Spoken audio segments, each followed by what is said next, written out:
Hello students, कैसे हो सारे आज की इस वीडियो में हम पढ़ेंगे हम स्कोप के बारे में बात करने वाले हैं। ठीक है, अब स्कोप को स्टार्ट करने से पहले हमारे पास एक छोटा सा टॉपिक है, दैट इज कंपोजिशन। अब ये कंपोजिशन में समझ लिया जाए।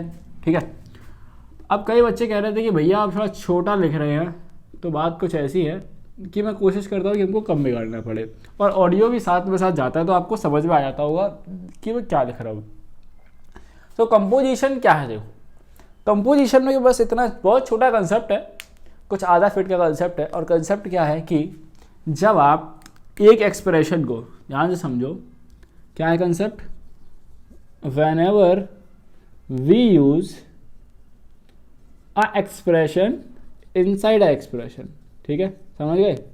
अ एक्सप्रेशन इनसाइड अ एक्सप्रेशन, यानी बात कुछ ऐसी है कि एक एक्सप्रेशन के अंदर जब हम एक और एक्सप्रेशन को इस्तेमाल करेंगे तो इसका मतलब हो जाता है हमारा कंपोजिशन। अब कंपोजिशन देखो कुछ किस तरीके से होगा हमारा। फॉर एग्जाम्पल के लिए अगर मैं एग्जाम्पल उठा लूँ, देखो, लाइक टेस्ट और ए और बी। अब ये क्या है? कंपोजिशन है। ठीक है, यहाँ हमने क्या करा है? ए और बी हमने इसको मिक्स कर दिया है, एक स्टेटमेंट में हमने एक और एक्सप्रेशन अपना घुसा दिया है। ठीक है, समझ गए इस बात को? हाँ भैया, समझ गए। अब जो है यहाँ से हमारे कुछ इंपॉर्टेंट टॉपिक शुरू होंगे, और अगर आप लोगों को भी इसके हैंड रिटन नोट्स चाहिए हैं तो आप इस टेलीग्राम ग्रुप को ज्वाइन करें। साथ में बहुत सारे बच्चे हैं, बहुत सारे 120 प्लस स्टूडेंट्स हो चुके हैं, और आप लोग वहाँ पे डाउट वगैरह डिस्कस कर सकते हो। अब देखो, स्कोप ऑफ वेरिएबल, तो होता क्या है यार कि हर इंसान की अपनी अपनी पहुंच होती है। क्या होती है? पहुंच। यानी कि फॉर एग्जांपल आपकी क्लास के मॉनिटर की पहुंच कहाँ तक होती है? कहाँ तक पहुंच होती है? अपने क्लास टीचर तक। ठीक है, डायरेक्टली आपकी बातें सुन ली जाती है ना। इसी तरीके से टीचर की पहुंच होती है चोटी तक, और उसके बाद होता है प्रिंसिपल तक। तो अब क्या है कि स्कोप को हम ये बोलेंगे कि अपना जो like scope can be defined as up to which statements the written, देखो इसको हम इतना सा बोलेंगे कि up to which the written statements is accessible. यानी कि हमने जो भी स्टेटमेंट ले रखे हैं, जो भी वेरिएबल ले रखे हैं ना, मेनली वेरिएबल्स की अगर हम बात करें, जो हमारा वेरिएबल है वो वेरिएबल हमारा कहाँ तक उस वेरिएबल की वैल्यू को हम यूज कर सकते हैं। ठीक है, अब स्कोप जो हमारे दो टाइप के होते हैं। कितने टाइप के होते हैं? दो टाइप के होते हैं। पहला हमारा होता है ग्लोबल स्कोप। सबसे पहला क्या है? Global scope. एंड नेक्स्ट होता है हमारा विच इज लोकल स्कोप। अब देखो, अगर हम ग्लोबल स्कोप को डिफाइन करें तो ग्लोबल स्कोप क्या है कि आपने कोई भी एक वेरिएबल जो है, ठीक है, या कोई एक नेम, आप बोला गया है एक name, a name declared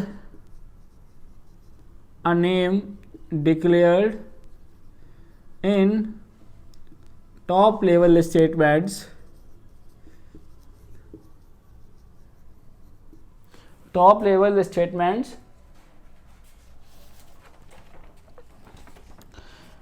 of a program is said to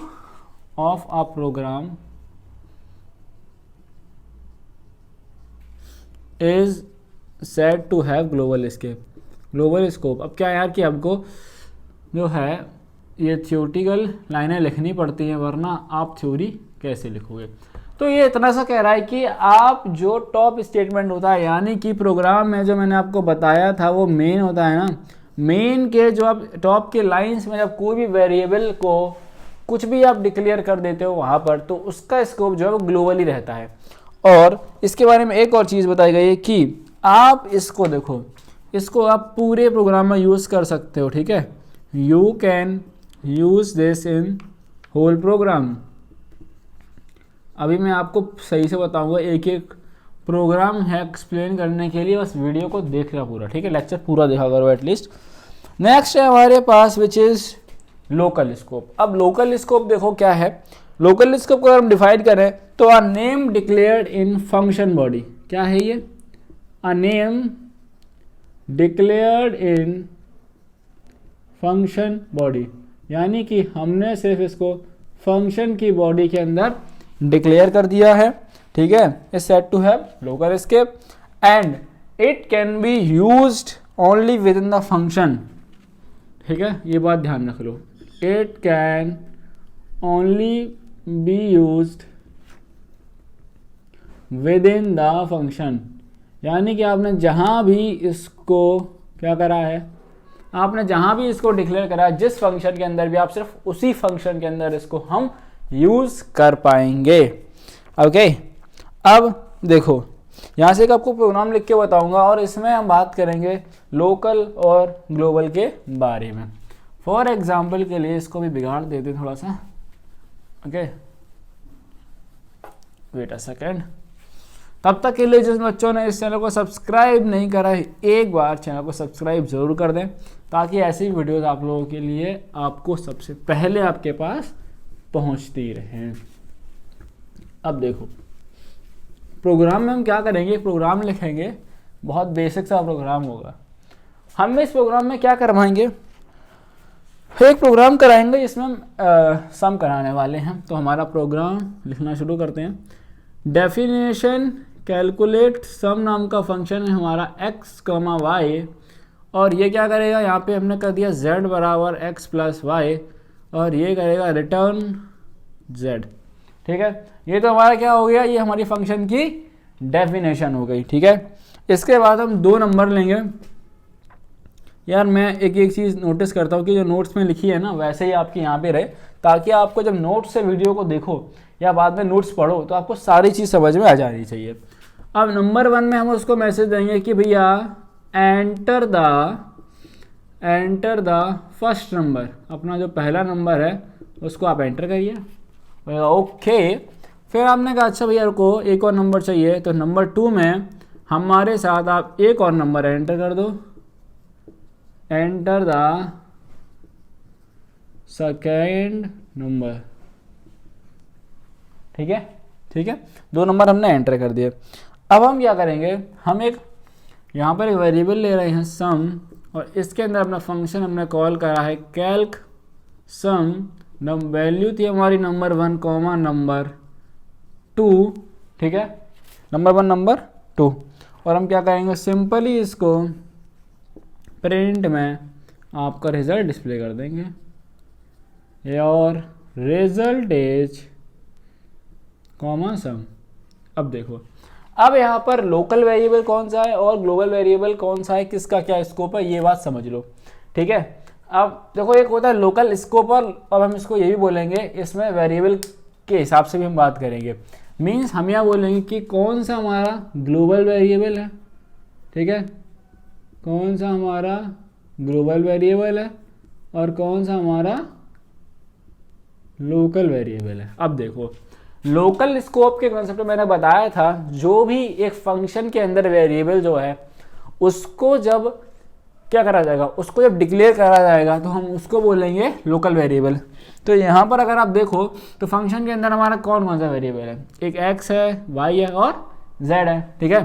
तो लोकल वेरिएबल हो जाएगा हमारा x, y and z, okay. Next अगर हम बात करें ग्लोबल वेरिएबल की, तो ग्लोबल वेरिएबल जो है, अब आप यहाँ देखो हमारा प्रोग्राम कहाँ से शुरू हो रहा है, यहाँ से शुरू हो रहा है, ठीक है, इस वाली लाइन से, बिकॉज ये तो हमारी फंक्शन की डेफिनेशन है। तो हमने 2 वेरिएबल बना रखे हैं, पहला नंबर 1 है और दूसरा नंबर 2 है, और हमने इसको यूज़ भी करा है अपने प्रोग्राम में। तो ये हमारे क्या हो जाएंगे, ग्लोबल वेरिएबल हो जाएंगे, ठीक है, num1 एंड num2, 1 और 2 ये हो जाएंगे हमारे कैसे वेरिएबल, ये हो जाएंगे हमारे ग्लोबल वेरिएबल। क्या इतनी बात समझ में आई? हाँ भैया हमको इतनी बात समझ में आई। अब एक और कंसेप्ट है विच इज़ नेम रिजोल्यूशन, ठीक है। अब ये कंसेप्ट बड़ा इंपॉर्टेंट कंसेप्ट है और यहाँ से आपके आगे के कंसेप्ट के लिए बेस तैयार होगा, ठीक है। नेम रिजोल्यूशन में क्या बात ये है कि अगर हमारे पास एक ही नाम के हम कई सारे वेरिएबल बना दें, क्या करते हैं, अगर हम एक ही नाम के कई सारे वेरिएबल बना दें तो क्या होगा, ये हम देखेंगे नेम स्कोप के अंदर। ओके, तो अगर आप लोग अकेले अकेले पढ़ रहे हो जो, अपने दोस्तों से भी शेयर करो तो अच्छा लगेगा, है ना, अपनी दोस्ती को निभाओ। अब बात करी जाएगी नेम रिजोल्यूशन की। नेम रिजोल्यूशन क्या कंडीशन है, जैसा मैंने आपको बताया कि अगर आप देखो, अब जो पाइथन है वो फॉलो करता है आपका कौन सा, नेम रिजोल्यूशन रूल को। अब इस रूल को हम क्या बोलेंगे, it's also known as LEGB rule. सबसे पहला पॉइंट हमारा क्या है कि it's also known as LEGB rule. LEGB, तो इस रूल में 4 स्टेप है। कितने स्टेप हैं, 4 स्टेप हैं इस रूल के अंदर, ठीक है।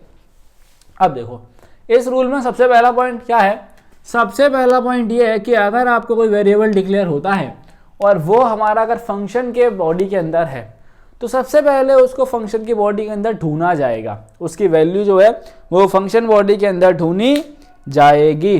अब आपको मैं प्रॉपर जो उसकी थ्योरी है वो आपको लिखवाता हूँ, ठीक है। तो इसकी थ्योरी है कि it checks with its local environment. देखो हर एक का एक मतलब है, यहाँ पर 4 है ना ये LEGB, तो 4 स्टेप है यहाँ पर। पहला है कि it checks with with in its local environment. Local environment का मतलब है कि जो आपका लोकल स्कोप है उसके अंदर ये पहले चेक करेगा। लोकल एनवायरनमेंट को एक और नाम बोल दिया गया है लोकल नेम स्पेस। देखो हो सकता है कि राइटिंग आपको थोड़ी सी ना समझ में आए, बट मेरा ऑडियो के साथ साथ आपको चीज़ें समझ में आ जानी चाहिए। अब देखो यहाँ पे क्या है, इफ अ वेरिएबल, ध्यान से सुनो, if it has a variable with, क्योंकि थ्योरी भी इंपॉर्टेंट है आपके लिए, ठीक है। If as a variable with the same name, अगर उसका नाम सेम है, मैंने क्या बोला था, अगर नाम सेम है तो इफ यस, अगर ऐसा हुआ if yes, then Python will use the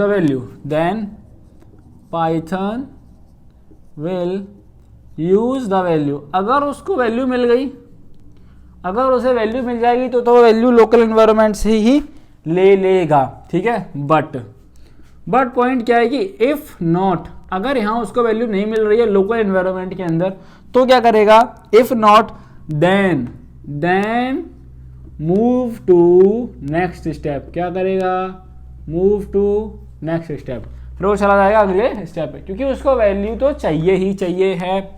okay, अब नेक्स्ट पॉइंट क्या है, नेक्स्ट स्टेप देखो क्या है। नेक्स्ट स्टेप में है नाउ, अब ये चेक करेगा, पहले लेसन का चेक किया था हमारा लोकल एनवायरनमेंट, तो ये पहला वाला L कंप्लीट हो गया हमारा, ठीक है। दूसरा है ये, now it will check enclosing environment को चेक करेगा। किसको, इनक्लोजिंग एनवायरनमेंट, किसको चेक करेगा, इनक्लोजिंग एनवायरनमेंट को चेक करेगा। If there is a variable with the same name, ठीक है, अगर वहां पर भी if there is a variable with same name,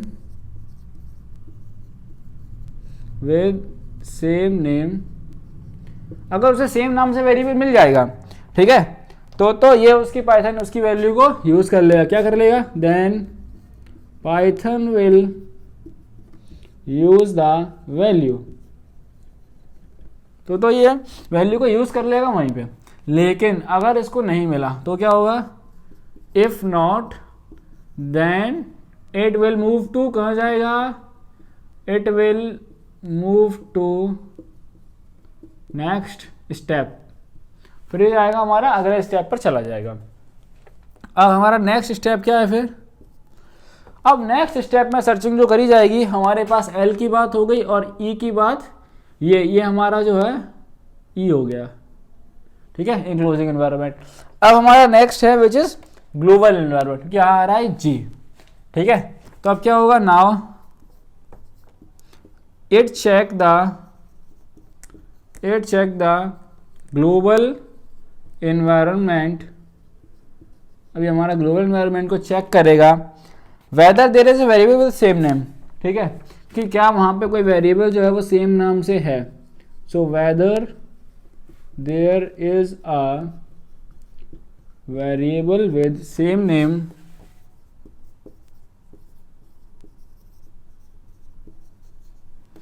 if yes का मतलब क्या हुआ, अगर मिल गया then Python will use the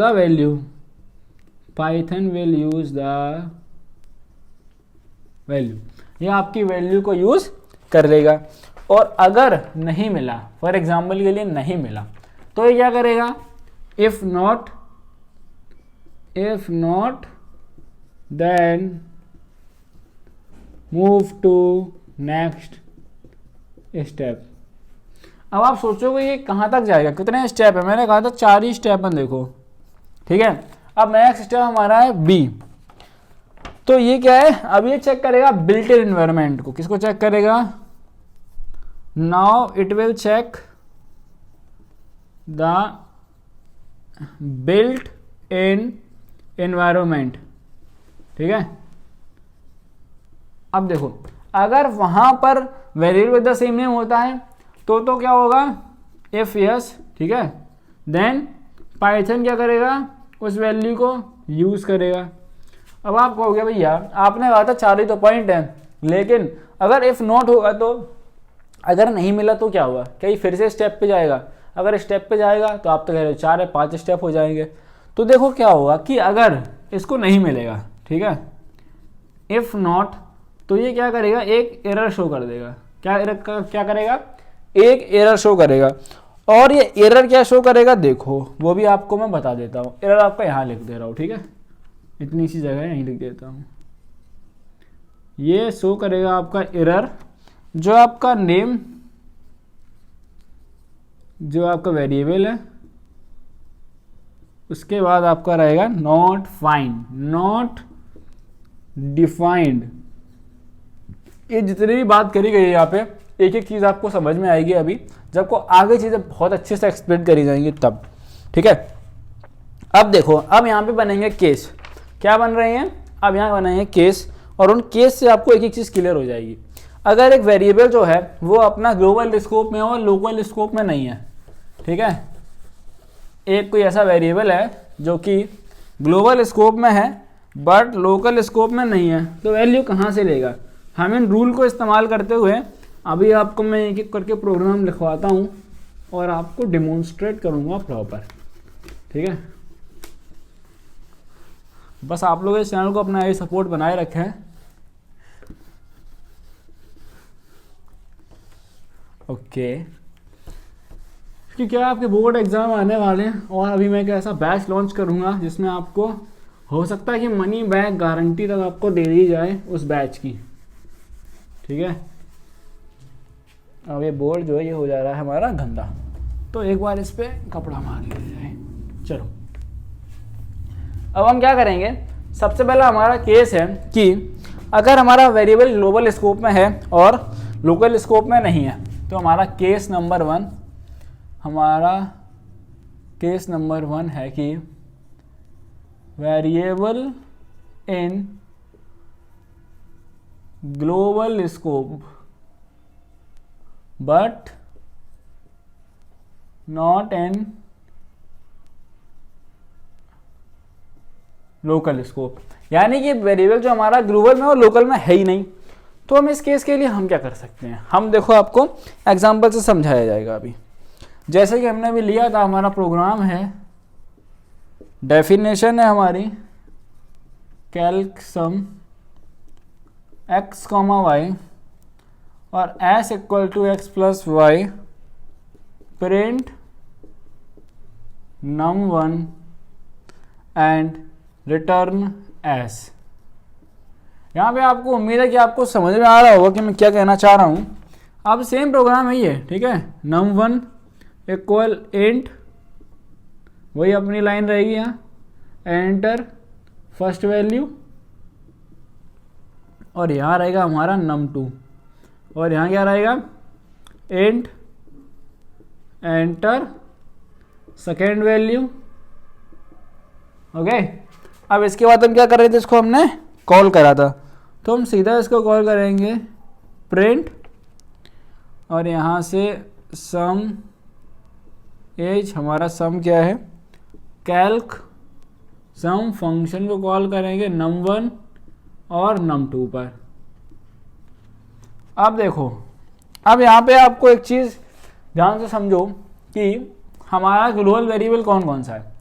अगर हम ग्लोबल वेरिएबल लिखें यहाँ पर तो हमारा देखो जी वेरिएबल लिख देता हूँ, जी वेरिएबल हमारा num1 रहेगा एंड num2 है, ठीक है। और एल वेरिएबल क्या है, यानी कि लोकल वेरिएबल। एल वेरिएबल हमारा कौन कौन सा है, एस है, एक्स है एंड वाई। केस क्या था कि वेरिएबल जो हमारा ग्लोबल स्कोप में है लेकिन लोकल स्कोप में है नहीं, हमने उसको लोकल स्कोप में यूज़ करा हुआ है, तो ये वैल्यू कहाँ से लेगा। फॉर एग्जाम्पल इस केस को देखो, यहाँ पर x equal x plus y तो हो जाएगा कि num1 की वैल्यू इसको मिलेगी, num2 की वैल्यू इसे मिलेगी, ठीक है। प्रिंट में num1 करा रहे हैं और num1 जो है इस स्कोप के अंदर तो है ही नहीं, num1 हमारा कहाँ है, लोकल स्कोप में है ही नहीं। तो ये क्या करेगा, ये num1 नाम का वेरिएबल ढूंढेगा ग्लोबल स्कोप में, और ग्लोबल स्कोप में हमारे पास ग्लोबल वेरिएबल है num1 नाम का, समझ रहे हो। ग्लोबल स्कोप में हमारे पास ग्लोबल वेरिएबल है num1 नाम का, जो कि हमारा ये रहा।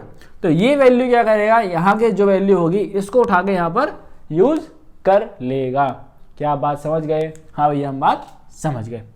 अब हमारे पास एक और केस है जिसमें क्या होगा कि केस नंबर 2 है हमारे पास, variable neither in local scope nor in global scope. दूसरा केस हमारे पास ये है कि भैया हमारा जो वेरिएबल है वो कहीं है ही नहीं, अब तो एग्जिस्ट नहीं कर रहा, ठीक है। केस नंबर 2, वेरिएबल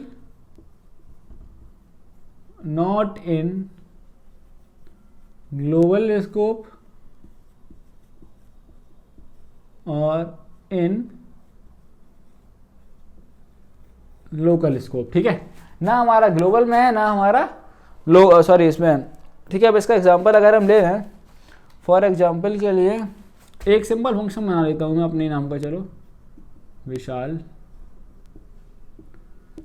और प्रिंट करा रहा हूँ मैं लाइक, और मैंने ले लिया काउंट, और यहाँ आ गया मैंने इसको सिंपल कॉल कर दिया अपने फंक्शन को। तो अब देखो, अब क्या है, क्या होगा यहाँ पे कि जो काउंट वेरिएबल है ये ना तो हमारा इस लोकल स्कोप में है ना हमारा ग्लोबल स्कोप में है।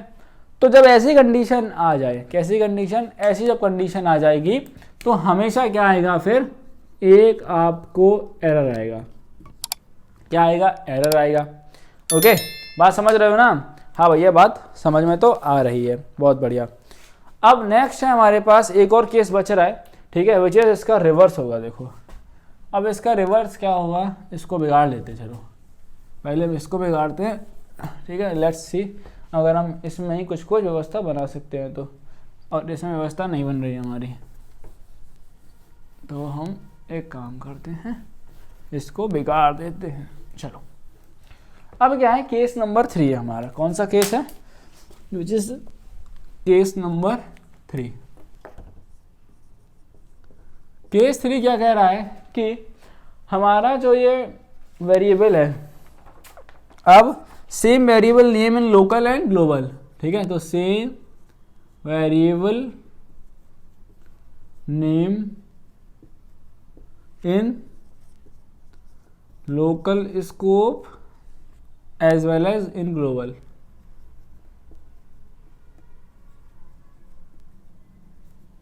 जैसा हमारा लोकल में वैसे हमारा, अब देखो इसको समझेंगे हम प्रोग्राम से।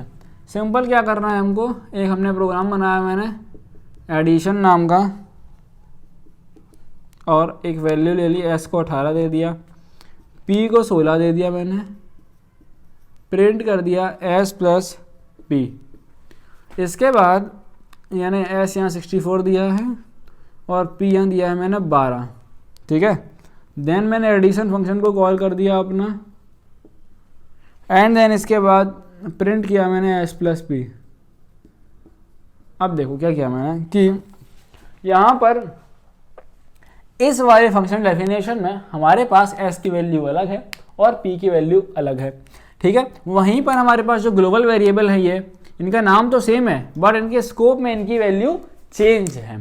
तो क्या होगा कि यहाँ पर तो जब ये रिजल्ट लेके आएगा अपना अप्रेंट s प्लस पी, तो ये 18 प्लस 16 होगा, ठीक है। और लेकिन यहाँ पर क्या होगा, यहाँ पर ये 64 प्लस 12 होगा, ठीक है। समझ गए इस बात को? हाँ। बट अगर एक केस अगर हम ये मान लें कि यहाँ पर 16 की वैल्यू ना हो, ठीक है, सिर्फ हम p ऐसे ही लिख दें, तो ये क्या करेगा, फिर ये वाला केस नहीं रह जाएगा। ये केस हो जाएगा हमारा कि जो वेरिएबल है वो ग्लोबल स्कोप में है बट लोकल स्कोप में नहीं है, ठीक है, जो कि हमारा फर्स्ट वाला केस था। अब एक बड़ी इंपॉर्टेंट चीज़ है, एक और चीज़ समझ लो और इस वीडियो को हम समाप्त करेंगे। एक चीज़ क्या है कि अगर आपको फॉर एग्जांपल के लिए अगर हमें ग्लोबल वेरिएबल को लोकल वेरिएबल में कैसे यूज़ करेंगे, ठीक है। नेक्स्ट टॉपिक है हमारा कि ग्लोबल को हम लोकल में कैसे यूज़ करेंगे। बहुत आसान है। नेक्स्ट है how to use local variable, sorry गलत लिख दिया हमने, how to use global variable होगा। और ये अपनी तबीयत का ध्यान रखो, ठंड बहुत हो रही है। Global variable in local scope, हमें सिंपली करना कुछ रही है, हमें एक सिंटैक्स समझ लो इसका। आपको ग्लोबल लिखना है, क्या लिखना है, ग्लोबल। सिंटैक्स समझो और आपको भी यूज़ करके दिखाता हूँ। सिंटैक्स आपको लिखना है ग्लोबल, क्या लिखना है, ग्लोबल। इसके बाद लिखना है अपना वेरिएबल का नाम, ठीक है। और अगर मैं आपको इस वाले प्रोग्राम में यूज़ करके दिखाऊँ तो आप यहाँ समझ लो। यहाँ पे क्या है, हमने पी जो है हमने नहीं यहाँ पे है हमारे पास। मैं क्या करूँगा, पी मुझे ग्लोबल वाला यूज़ करना है तो मैं लिख दूंगा ग्लोबल और पी, ठीक है। क्या करूँगा, ग्लोबल और लिख दूंगा पी। और यहाँ पर अगर आप चाहो इसको, अगर आप यहाँ पर चाहो तो ये क्या करेगा, ठीक है। एंड देन ग्लोबल जब आप कर दोगे तो फिर ये ग्लोबल वेरिएबल को ही यूज़ करने वाला है। क्या इतनी बात समझ गए? हाँ भैया, ये बात हमें समझ में आ गई है। तो बस स्टूडेंट्स, आज की वीडियो में इतना ही। मिलेगी आप सभी सब अगली वीडियो के साथ में। उसमें हम डिटेल में डिस्कस करेंगे अपना mutable immutable properties of past data object. इसमें आपके कई सारे केसेस हैं, आपका एक एक केस में बहुत ज़्यादा डिटेल में डिस्कस करके आपको बताऊंगा। ऐसी वीडियो देखने के लिए चैनल को सब्सक्राइब कर लेना, साथ में इस वीडियो को लाइक करके मेरा मोटिवेशन थोड़ा सा बढ़ा देना।